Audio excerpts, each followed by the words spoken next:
नमस्कार, इन खबर में आपका स्वागत है। मैं विद्या शंकर तिवारी।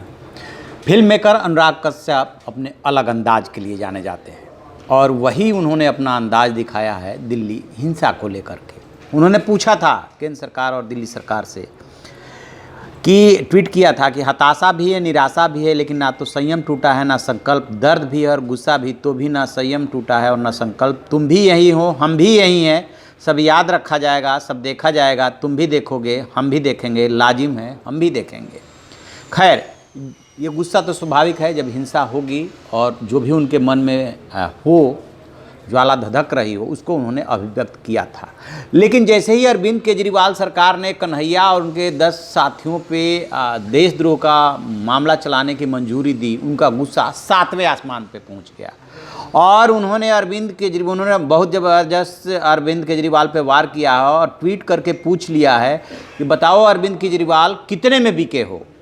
अब अरविंद केजरीवाल खैर इसका क्या जवाब देंगे और अनुराग कश्यप अरविंद केजरीवाल की मजबूरी क्या समझेंगे कि राजनीति में कैसे कैसे हथकंडे अपनाने पड़ते हैं, चुनाव जीतने से पहले भी और चुनाव जीतने के बाद भी।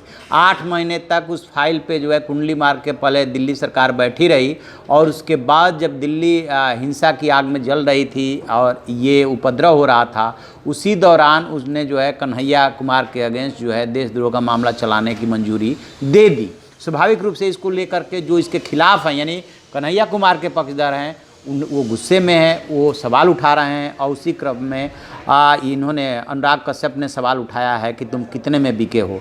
दरअसल हुआ क्या था कि सबसे पहले कन्हैया कुमार ने एक ट्वीट किया था और ट्वीट करके दिल्ली सरकार पे तंज कसा था कि सेडिशन केस की परमिशन देने के लिए धन्यवाद उन्होंने किया था। दिल्ली पुलिस और सरकारी वकीलों से आग्रह है कि इस केस को अब गंभीरता से लिया जाए।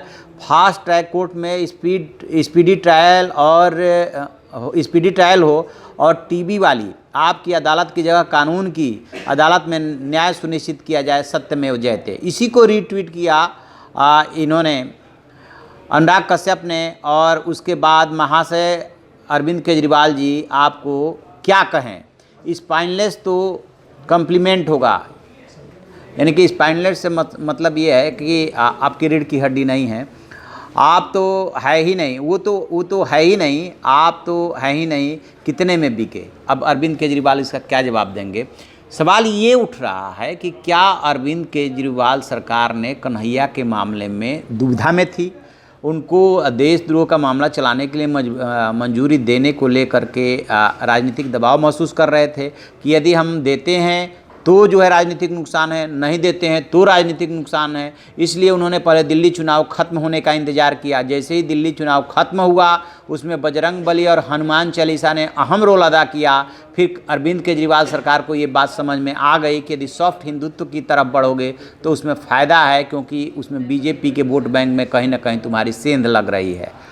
तो लेफ्ट की तरफ जाने के बजाय, आक्रामक होने के बजाय, उन्होंने इधर सॉफ्ट हिंदुत्व की तरफ कदम बढ़ाया। और माना यह जा रहा है कि उसी कड़ी में दिल्ली में जब उपद्रव चल रहा था, दंगे हो रहे थे, उसी दौरान ये जो मंजूरी दी है उसके पीछे भी कहीं ना कहीं सोची समझी रणनीति है।